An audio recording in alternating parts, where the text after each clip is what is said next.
22장 34절부터 40절까지 우리 길지 않으니까 말씀을 같이 합독하도록 합시다. 예수께서 사두개인들로 대답할 수 없게 하셨다함을 바리새인들이 듣고 모였는데 그 중에 한 율법사가 예수를 시험하여 묻되 선생님, 율법 중에서 어느 계명이 크니까? 예수께서 이르시되 내 마음을 다하고 목숨을 다하고 뜻을 다하여 주 너의 하나님을 사랑하라 하셨으니 이것이 크고 첫째 되는 계명이요 둘째도 그와 같으니 내 이웃을 내 자신같이 사랑하라 하셨으니 이 두 계명이 온 율법과 선지자의 강령이니라. 아멘. 네, 우리 교제하는 시간입니다. 우리 옆에 분 뒤에 분 보시고 우리 좀 고개를 돌려봅시다. 돌려서 서로 얼굴을 쳐다보면서 인사하십시다. 잘 오셨습니다. 네, 환영합니다. 환영합니다. 좋습니다. 네, 괜찮습니다. 잘했습니다. 잘 될 겁니다. 네, 기도합시다. 주님 이 시간에 말씀 듣습니다. 진리가 우리 가운데 있길 원합니다. 귀 있는 자는 들으라고 했습니다.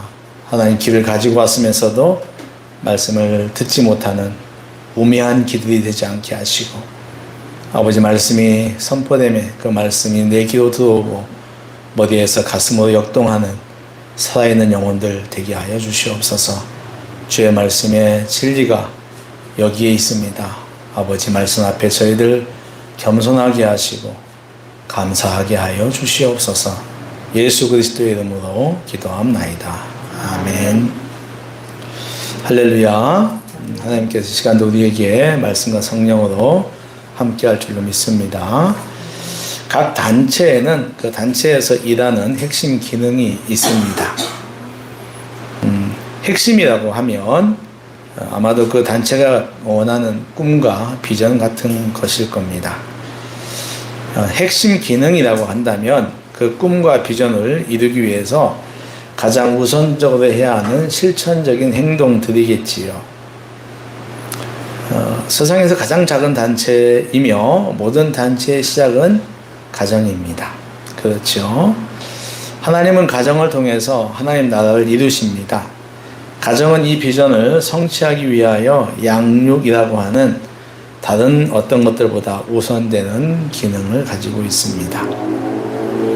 이런 핵심 기능은 학교에도 있죠. 학교의 핵심 기능은 뭡니까? 수업이 되겠지요.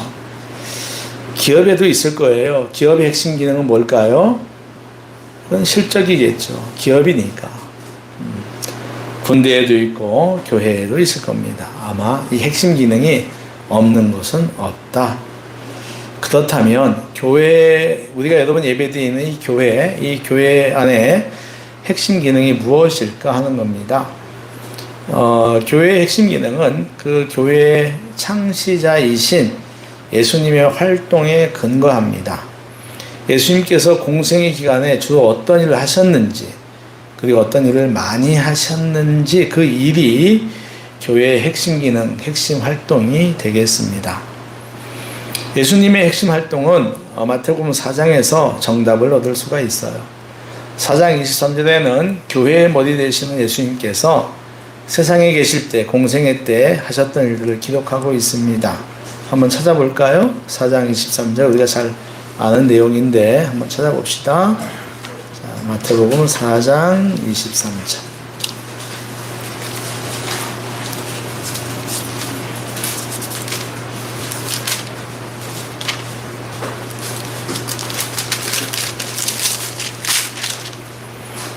예, 우리 같이 읽죠. 시작. 예수께서 온 갈릴리에 두루다니사 그들의 회당에서 가르치시며 천국 복음을 전파하시며 백성 중에 모든 병과 모든 약한 것을 고치시니. 아멘.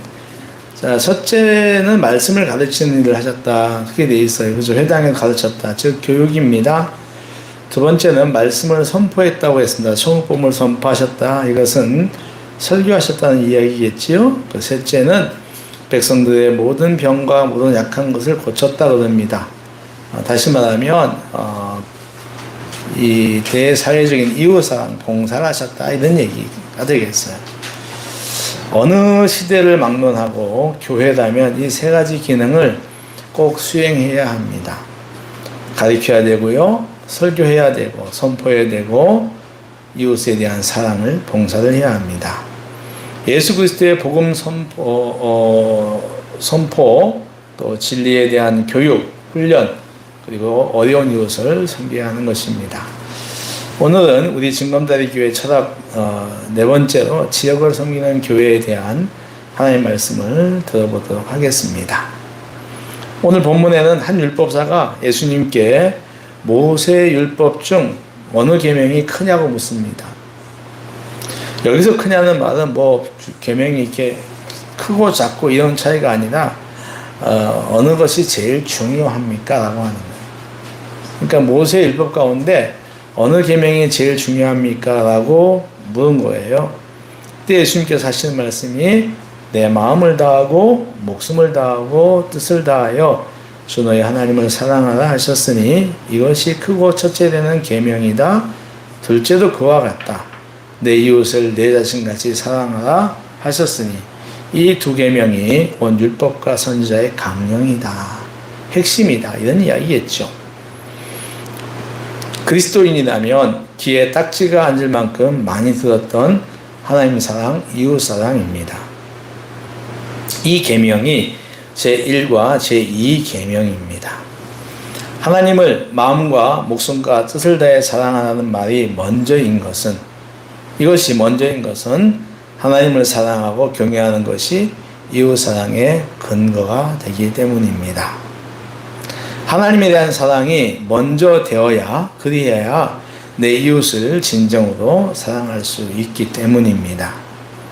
하나님을 사랑하여 하나님 말씀에 순종하고 그분을 위해서 봉사하는 일이 선행되어야 한다는 것입니다. 그렇게 하나님을 사랑하다 보면 이웃 사랑은 자연스럽게 따라오게 되어 있습니다. 하나님 사랑이 없는 이웃 사랑은 자기 의와 자기 교만만 쌓게 됩니다. 교회 안에도 이런 사람들이 있죠. 정말 하나님을 향한 사랑은 별로 안 보이는데 그냥 이웃 사랑만 외치는 사람들이 있습니다. 우리는 하나님을 향한 사랑을 우리가 들었습니다. 어떻게 하는 것이 그분을 향한 마음, 그분을 향해서 마음과 목숨과 뜻을 다해 사랑하는 건지 우리는 이미 지난번 설교 시간에 들었습니다. 주님은 39절에서 둘째도 그와 같으니 라는 말씀을 하세요. 그러니까 그와 같다, 1계명과 같다는 것입니다. 하나님을 사랑하는 만큼 이웃도 사랑하는 것입니다. 내 자신같이, 이런 이야기죠. 사랑하는 성도 여러분, 그러면 누가 우리의 이웃입니까? 여러분의 이웃이 누구입니까? 성도의 가장 가까운 이웃은 일전에 말씀드렸듯이 같은 울타리 안에서 신앙생활하는 교우입니다. 네. 그러니까 옆에 분들이 가장 가까운 이웃입니다. 한번 인사해 볼까요? 고개 들고 한번 인사합니다. 쳐다보시고 당신이 나의 가장 가까운 이웃입니다. 당신이 나의 가장 가까운 이웃입니다. 네, 가장 가까운 이웃이에요. 여러분, 같이 신앙생활을 하는 사람만큼 마음과 생각을 많이 나누는 사람이 별로 없어요. 그렇지 않습니까? 여러분, 세상에 친한 친구가 있다고 해도 그런 친구들보다는 같이 신앙생활하는 사람하고 많은 것을 나눕니다. 같이 생각나죠. 생각도 나누고 마음도 나눕니다. 그러니 우리는 같이 신앙생활하는 성도들을 정말로 귀히 여기고 사랑해야 돼요. 동의하십니까? 예. 성도 다음의 이웃은 옆집 사람, 또 직장 동료, 친구 등 모든 타인을 포함합니다. 그러나 사랑하라고 할 때에는 어려운 처지에 있는 사람들에게 더 해당되겠지요. 그들은 병으로 고생하며 사고를 당해 건강이 망가졌으며 신체의 장애로 고생하며 사업이 실패하여 큰 채무를 짊어졌고 또는 가족의 죽음으로 마음의 상처를 받았고 취업이나 입시에 실패하여 고통 가운데 있는 사람들입니다. 본문의 병행 구절은 누가복음 10장 25절부터 37절이죠. 똑같습니다. 병행 구절인데 마태복음에 없는 내용이 누가복음에는 있습니다. 한 율법 교사가 주님께 와서 무엇을 해야 영생을 얻을 수 있냐고 묻습니다. 예수님이 시험한다 그래요. 나쁜 의도로 묻는 거예요. 그러자 주님께서 그에게 말합니다. 율법에 뭐라고 쓰여 있느냐? 너는 그것을 어떻게 해석하느냐라고 묻습니다. 그러면서 그러자 그가 이 율법사가 신명기 6장 5절, 레위기 19장 18절 말씀을 인용하여서 내 마음을 다하며 목숨을 다하며 힘을 다하여 뜻을 다하여 주 너의 하나님을 사랑하고 또한 내 이웃을 내 자신같이 사랑하라 했습니다 라고 답을 합니다. 이에 주님이 말하죠. 내 답이 맞다. 말 잘했다. 정답이다. 그렇게 행하며 살아라고 답을 합니다. 주님의 칭찬에 기분이 좋아졌나 봅니다. 그가 자신의 의를 드러내고 싶어서인지 주님께 이렇게 묻습니다. 그럼 내 이웃이 누구입니까? 그럼 내 이웃, 내가 사랑해야 할 내 이웃이 누구입니까? 라고 물어요. 그때 주님께서 한 이야기를 해줍니다. 한 사람이 예루살렘에서 여리고로 가는 길을 가다가 강도를 만났다. 강도들은 그의 옷을 벗기고 때려 거의 죽게 하고 그냥 내버려 두고 가버렸다. 그는 온몸에 피투성인 채로 누워서 신음하고 있었다. 마침 그때 제사장 한 명이 그 길을 지나갔다. 당연히 도와주어야 하는데 어찌된 일인지 그는 피하여 지나갔다. 잠시 후에는 성전 일을 하는 레위인도 그 길을 지나갔는데 그 역시 그를 피해 지나갔다. 외면하고 갔다는 말입니다. 그 길에 여행 중인 사마리아 사람이 이르렀다. 그는 크게 다친 사람을 보고 불쌍히 여겼다. 가까이 가서 기름과 포도주를 상처에 부은 응급처치를 한 다음에 자기가 타고 다니는 나귀에 태워 주막으로 데리고 가서 돌보아 주었다. 그 다음날 사마리아 사람은 주막 주인에게 2 데나리온의 돈을 주며 강도 만난 사람을 돌봐주라고 했다. 그리고 만약에 경비가 더 들면 2 데나리온 이상이 되면 내가 돌아올 때 갚아주겠다고 약속을 했다. 너는 너의 생각에 저 3명 가운데 누가 강도 만난 자의 이웃이 되겠느냐라고 묻습니다. 율법사는 말하죠. 자비를 베푼 자가 이웃입니다 라고 말을 할 때 주님이 이렇게 말합니다. 가서 너도 이와 같이 해라 라고 하면서 이 이야기는 끝이 납니다. 우리가 잘 아는 선한 사마리아 사람의 이야기죠. 여기서 강도 만난 사람은 인생길에서 고난과 고통을 만난 사람입니다. 이런 사람들은 어느 시대에도 있고 우리 시대에도 당연히 있습니다.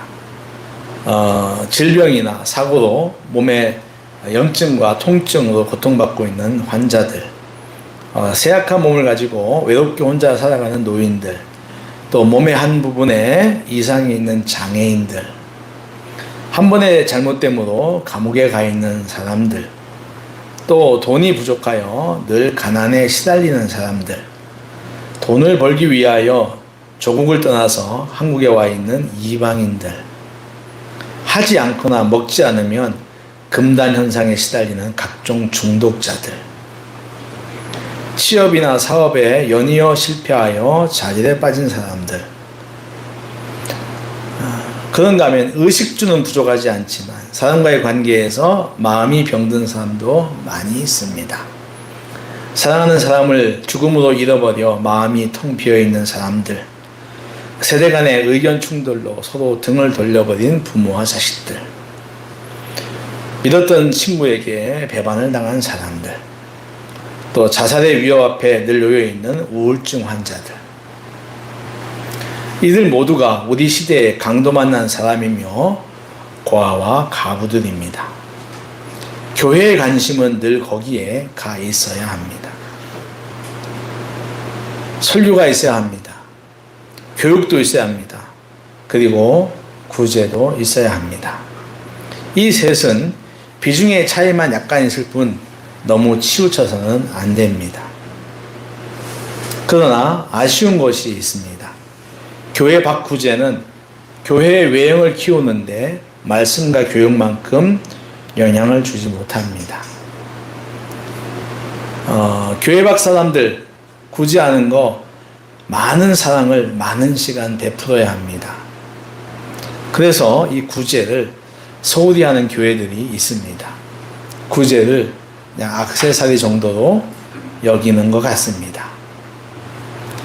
여러분, 구제는 액세서리가 아닌 교회의 중심축입니다. 구제를 하지 않는 것은 교회가 해야 할 일을 하지 않는 직무유기에 해당됩니다. 죄까지는 아니지만 책망의 대상이 됩니다. 성경은 고아와 가부를 돌보라고 했지 멸시하라고 하지 않았습니다. 가난한 사람을 도와주라고 했지 박대하라고 하지 않았습니다. 우리의 구제를 기다리는 사람들은 우리 주위에 항상 있습니다. 그리고 이 구제라는 용어도 실은 적절하지 못합니다. 옛날에는 구제라고 했는데 이 말이 우리 시대에는 잘 맞지 않아요. 왜냐하면 이 말에 주는 자의 의가 포함되어 있기 때문에 그렇습니다. 의미가 있기 때문에 그래요. 지난달 서구 자원봉사센터에서 전화가 왔습니다. IBK 기업은행에서 어려운 이웃들을 위하여 식료품 키트를 협찬했는데 와서 가져가라고 합니다. 여름 되면 그런 일들이 있어요. 지난 금요일 날은 인천 도시가스 공사에서 삼계탕을 이렇게 키트를 보내왔어요. 그래서 이제 또 나눠드렸습니다. 그런데 이제 그 명단이 필요하잖아요. 가져갔으면 명단을 제출해야 됩니다. 근데 이제 명단을 이제 이름을 적는 서식을 보내왔는데, 근데 그 서식에 이제 수혜자 명단 이렇게 말이 있었어요. 단어가 있었어요. 수혜자 명단. 그러니까 식료품 키트 한 개라도 받는 사람에게는 큰 고마움입니다. 그렇다고 해서 주는 사람 입장에서 수혜자라고까지 사용하는 것은 좀 그렇습니다. 해서 다른 일로 그 담당자하고 통화할 때 제가 이야기했어요. 그거 뭐 막말이죠. 쉽게 하는 말로 야 키트 하나 주고 뭐 몇백만 원이나 주면 몰라도 말이야. 제가 그랬습니다. 그랬더니 자기도 그렇게 생각한답니다. 그분도 크리스찬이거든요. 네. 근데 그게 시청에서 내려오니까 시 자원봉사센터에서 이제 인천에 있는 큰 이제 기업들과 이렇게 해서 이제 내려보내는 거예요. 근데 시에서 만든 거라서 뭐 자기도 어쩔 수 없다라고 합니다. 여러분, 이 구제라는 말보다 뭐 수혜 이런 것보다는 이 나눔이란 말이 훨씬 좋습니다. 안 그런가요? 네. 그러니까 나눔이라고 하는 말이 주는 사람의 겸손이 보입니다. 겸손이 보이고 은혜가 되는 거예요. 우리 교회도 이 구제헌금이라는 말을 좀 바꾸면 좋겠어요. 나눔헌금 이런 식으로 바꾸는 게 더 좋을 것 같습니다. 마태복음 25장은 천국에 대한 세 가지 비유를 말합니다. 열처녀 이야기가 나오고 달란트 받은 종 이야기가 나옵니다. 그리고 인자가 세상에 와서 심판하는 이야기가 나오죠. 우리가 잘 아는 양과 염소 이야기입니다. 심판자인 임금은 모든 사람들을 모은 다음에 양과 염소를 구분하듯이 사람들을 구분하여 양에 속한 사람은 오른쪽에, 염소에 속한 사람은 왼쪽에 서게 합니다. 그런 뒤 임금은 오른쪽에 있는 사람들에게 자신이 가진 것을 상속하는 복을 내려주십니다. 그러면서 그들의 상받을 행위를 말하죠. 내가 죽일 때 먹여주었고 목마를 때 물을 주었고 나그네 되었을 때 영접했고 헐 벗었을 때 옷을 입혀주었고 병들었을 때 돌봐주었고 감옥에 갇혔을 때 찾아와 주었다 라고 얘기를 해요. 여기서 줄인 사람, 목마른 사람, 정처가 없는 나그네 같은 사람, 헐벗은 사람, 병든 사람, 수감자 모두가 다 도움이 필요한 사람들입니다. 이렇게 말을 하자 그쪽에 있던 사람들이 우리가 언제 그렇게 했습니까? 라고 반문합니다. 의아해하는 거죠. 우린 그렇게 한 적이 없는데요? 라고 하는 거예요. 그때 임금이 말합니다. 내 형제 중에 지극히 작은 자 하나에게 한 것이 곧 내게 한 것이다. 한번 따라 해보실까요? 내 형제 중 지극히 작은 자 하나에게 한 것이 곧 내게 한 것이다. 아멘. 임금은 계속하여 왼쪽에 서 있는 사람들에게 말하기 시작합니다. 근데 이번에는 오른쪽에 선 사람들에게는 정반대의 말을 합니다. 줄일 때 먹을 거 주지 않았다. 목마를 때 물 주지 않았다. 나그네 되었을 때 영접하지 않았다. 헐벗었을 때 옷 주지 않았다. 병들었을 때 돌보지 않았고 옥에 갇혔을 때 면회오지 않았다. 그러자 그들 역시 자신들이 언제 그랬냐고 이건 항의입니다. 조언이 했다는 사람들에게는 우리가요? 언제요? 뭐 그러겠죠. 근데 이 사람들은 이제 화를 내는 우리겠죠. 우리가 언제 그랬습니까? 주님 그랬었다면 우리가 가만히 있었겠습니까? 주님이 헐벗었다면 저희가 가만히 있었겠습니까? 이렇게 얘기하는 거예요. 임금이 그랬다면. 근데 임금이 말하죠. 내가 진실로 너에게 말한다. 지극히 작은 자 하나에게 하지 않은 것이 곧 내게 하지 않은 것이다. 너희는 영벌에 들어가고 오른쪽에 선 의인들은 영생에 들어갈 것이다. 여러분 이 비유가 범상치 않은 비유예요. 여러분 이 비유를 결코 가볍게 들어서는 안 됩니다. 왜냐하면 이게 최후 심판의 판단이 되는 거예요. 기준이 되는 거예요.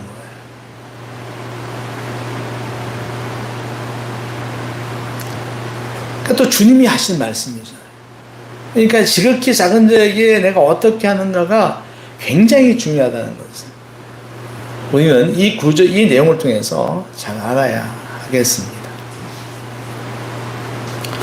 야고보 선생은 야고보 2장 14절 이하에서 실천하지 않는 믿음에 대하여 말을 합니다.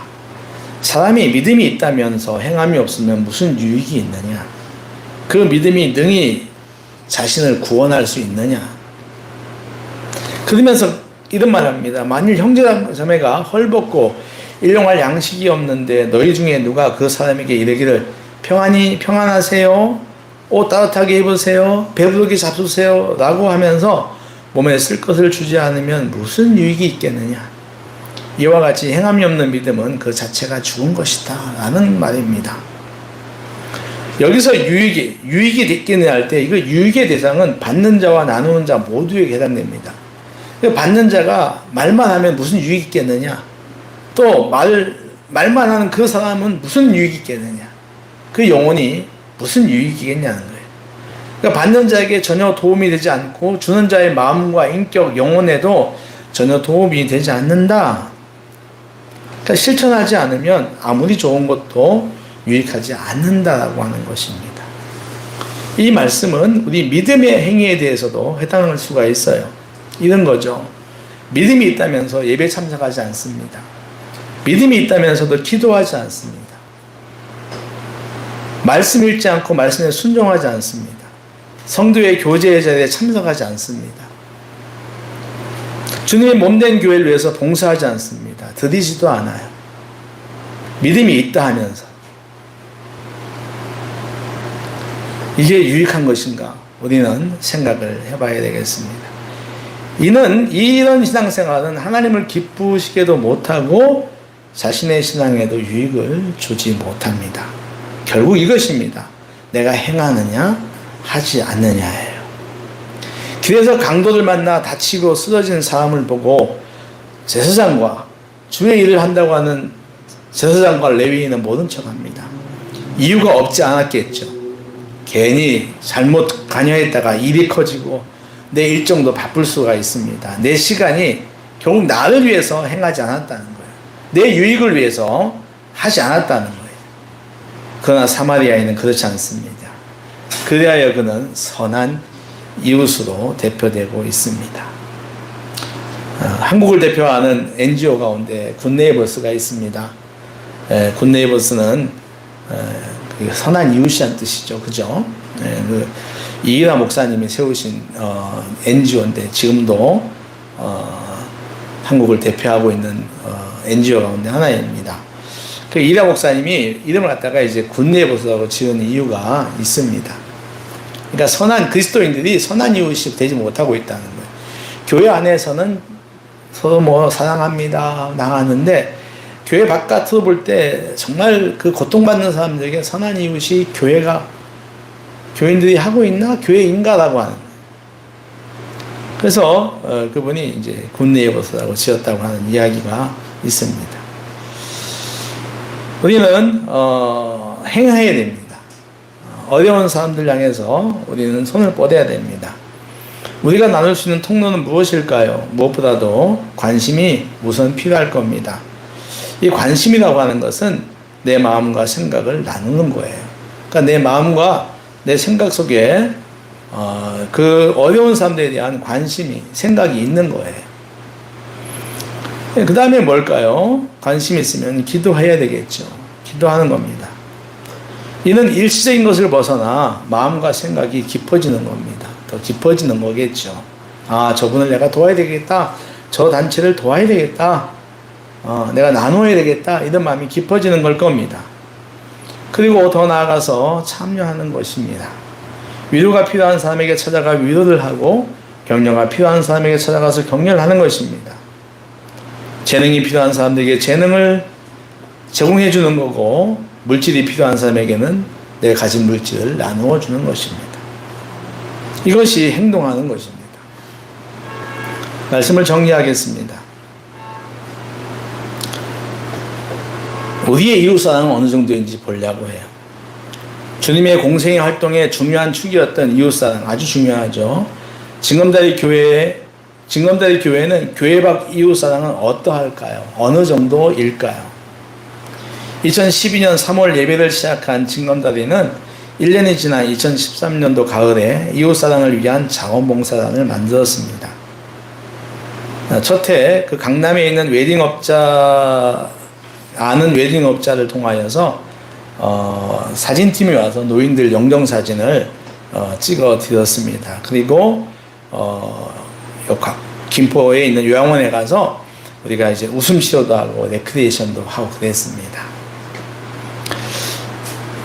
2014년 가을에 우리 불로노인복센터에서 적을 둔 요양보호사님들을 중심으로 반찬 만드는 일이 시작되었어요. 그래서 힘든 동네 사람들, 노인들이나 장애인들을 위한 반찬 나눔을 시작했습니다. 주중에 하루 반나절 교회에 와서 반찬을 만들 성도가 없었어요. 적었습니다. 그리고 한편으로는 교인들보다는 마을 사람들이 참여하는 것이 더 좋은 점도 있는 것 같았습니다. 그 일이 이제 만 8년이 되어가고 있습니다.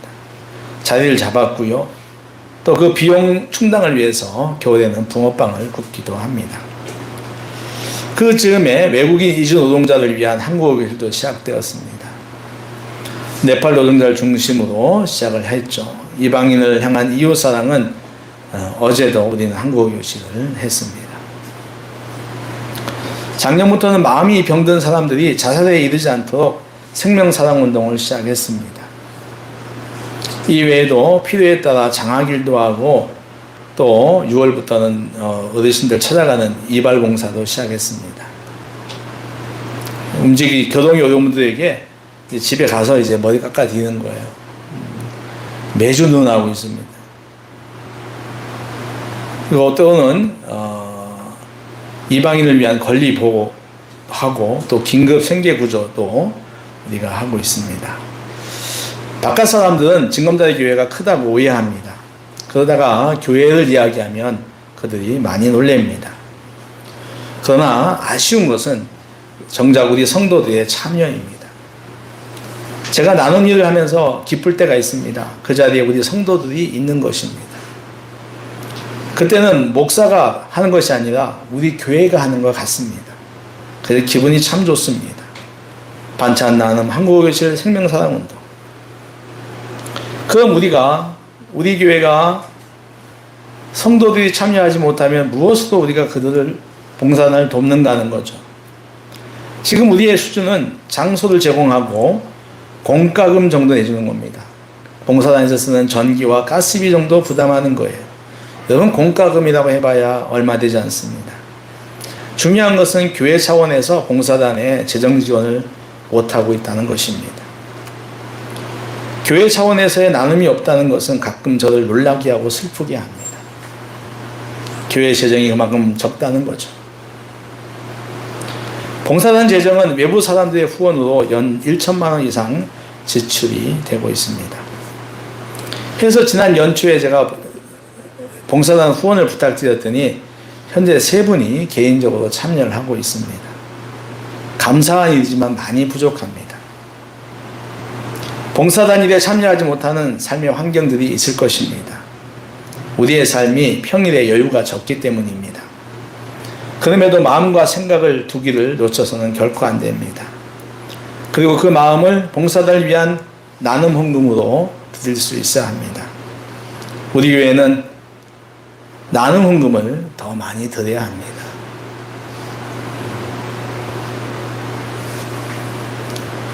교회나 봉사단에는 못하더라도 개인적으로 나눔을 하고 계신 분들이 있을 겁니다. 귀한 일이며 좋은 일입니다. 그러나 여러분 개인적으로 하면 나 자신의 의는 드러날 수 있지만 거기에 그칠 겁니다. 그러나 교회를 통하여 구제를 하면 교회를 통해서 하나님의 영광을 드러낼 수가 있습니다. 우리의 삶의 목적이 하나님의 영광을 드러내는 거잖아요. 교회가 그 돈을 가지고 잘못 쓰면은 그거는 천벌을 받을 것입니다. 봉사단은 하나님이 이웃사랑을 하라고 징검다리에게 주신 선물입니다. 징검다리 봉사단은 앞으로 더 많은 일을 꿈꾸고 있습니다. 더 많은 어려운 이웃에게 희망을 주어야 합니다. 머지않아 검단에 이제 서구에 제2의 사회종합복지관이 이제 세워질 겁니다. 지난주 회의에 가서 결정을 했습니다. 제4차 5기 서구 사회보장제도 제가 이제 그 위원이잖아요. 가서 이제 마지막으로 회의하면서 2가지를 이제 중점 사업으로 했습니다. 하나가 이제 검단 지역에 종합사회복지관 만드는 거, 또 하나가 이제 서구 각 동마다 이제 건강지원센터 만드는 거예요. 보건소가 너무 멀잖아요. 그래서 이제 동마다 하나 만들어 보자, 뭐 그렇게 얘기를 했습니다. 근데 사회종합복지관이 들어오면은 거기에 외국인들을 위한 공간을 제가 만들고 싶어 해요. 검단 어디에 들어올 건데, 정말 외국인들이 와서 한국 문화도 배우고 한국말도 배우고 뭐 여러 가지 그들이 권리도 보호받고 하는 그런 이방인 복지를 위한 공간을 제가 꿈꾸고 있습니다. 우린 점점 더 커져가야 되거든요. 그러기 위해서 우리 봉사단은 앞으로 사단법인으로 바꿀 수도 있어야 합니다. 사단법인이 되면 봉사단은 정부와 같이 정말 큰 일을 많이 할 수가 있어요. 사랑하는 성도 여러분, 우리에게 준 지역, 그 지역적 소명이라는 말이 있어요. 그러니까 왜 하나님이 불로동에 징검다리 교회를 두게 하셨냐는 거예요. 물론 어느 교회든 간에 그 지역을 갖다 섬기는 것은 당연한 교회의 사명입니다. 우리가 있는 이 지역을 하나님 사랑으로 더 많이 섬기는 교회, 더 많이 섬기는 성도들 되시기를 주의 이름으로 축원합니다. 기도하겠습니다.